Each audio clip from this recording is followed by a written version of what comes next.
Hi, I'm Dave Epstein. Welcome to this edition of Growing Wisdom. Today we're going to take a look at the garden at some things that didn't make it through the winter.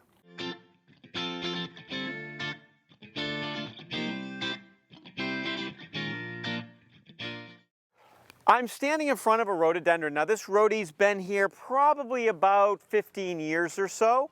It was quite small when I put it in, and what I want you to notice is half of it is dead. Now it's not just not doing well, it's dead. It's not going to come back. How do I know that? Well, this is very early in the spring. There's actually still some snow on the ground. If you look at the other side to my right, you can see that the leaves are still curled. They have a different color. They're more of an olive green, and that's an indication that this plant is dead.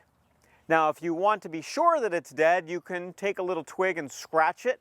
If you see no green or it snaps like this, then it is definitely dead. And one of the great things about early spring is you can remove these things pretty easily this time of the year. So simply is all that you want to do is follow this all the way back to the trunk where it has completely died. In some cases you may lose just the top, but in this case it's all the way to the base.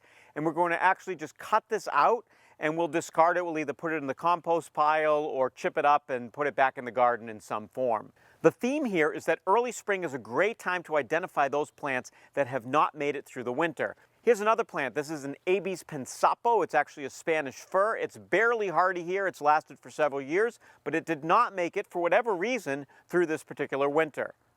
So again, as we look at this, you can see that it's really easy to snap. You just basically break a branch. It doesn't have any give to it. If I give it a scratch, it's brown, and you can tell by just the overall look that it doesn't look good. So I'll have to remove this, perhaps put something else there, or if plants have gotten big enough, maybe I won't need to do anything.